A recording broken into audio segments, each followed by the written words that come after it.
Demi pernyataan itu sudah diterima oleh publik, tapi masalahnya apakah kemudian publik bisa percaya kalau kekonyolan demi kekonyolan dipertontonkan terus dan ini menyangkut soal kredibilitas seorang Presiden Jokowi loh. Jadi jangan menganggap bahwa oh ini karena sepele jadi bisa diterima nggak apa-apa. Bukan soal itu, ini soal bagaimana kredibilitas seorang Jokowi, Presiden Jokowi menandatangan baru halaman depan aja udah salah. Itu poinnya di situ. Bagaimana secara politik publik bisa percaya pada produk yang katanya akan menjadi warisan Presiden Jokowi. Saya mau ke Prof. Yusril dulu. Anda tidak saja ahli hukum tata negara, tapi Anda juga seorang politisi. Bisa nggak secara politik ini dipercaya oleh publik sebagai satu undang-undang yang memang baik? Ya, memang ada kelemahan-kelemahan, ada kesalahan-kesalahan.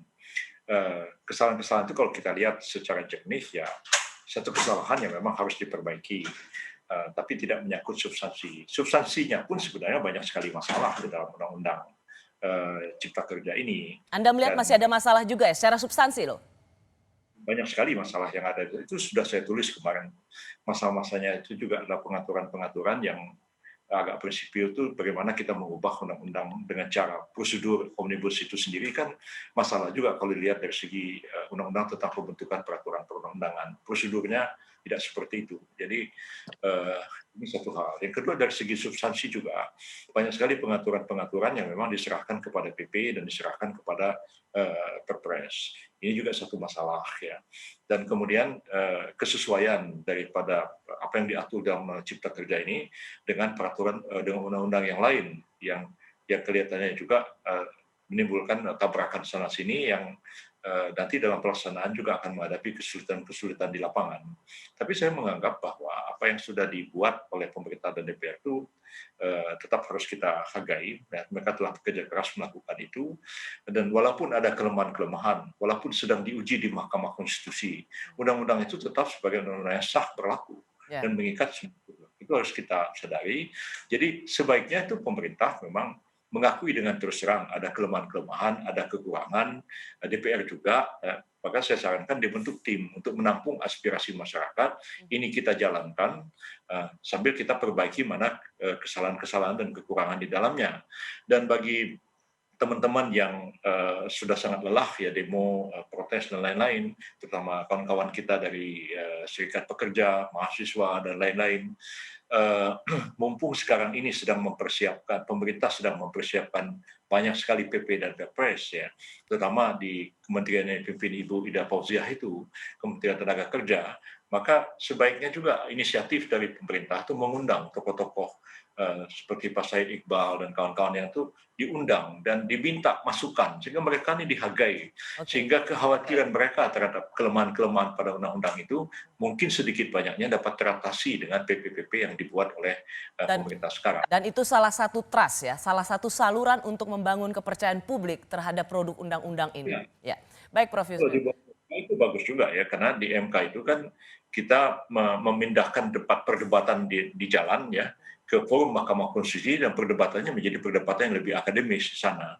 Jadi saya pikir semua itu dapat kita tempuh, dapat kita kerjakan, dan jadi jangan a priori kita tolak semuanya lantas kita jalan di tempat. Itu juga tidak baik juga bagi kita sebenarnya. Saya setuju dengan Prof. Yusril dalam artian ini harus dilakukan perbaikan dengan cepat, membalik ketidakpercayaan publik itu dengan kuat, dan itu sebabnya kenapa kalau saya dimintai pendapat, saya lebih memilih untuk segera mengeluarkan Perpu. Salah satu opsi yang disampaikan oleh Prof. Yusril tadi. Saya rasa itu sinyal mengeluarkan Perpu rasanya jauh panggang dari api. Bahwa sinyal itu tidak ada bukan berarti tidak bisa kita tawarkan sebagai jalan keluar. Sudah sering sekali seruan ini dikemukakan oleh para aktivis dan juga para guru besar, tapi sampai saat ini Istana tidak mengiyakan sinyal itu.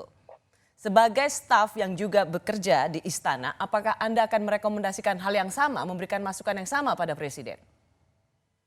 Maksudnya memberikan rekomendasi Perpu gitu Mbak Rosi? Ya.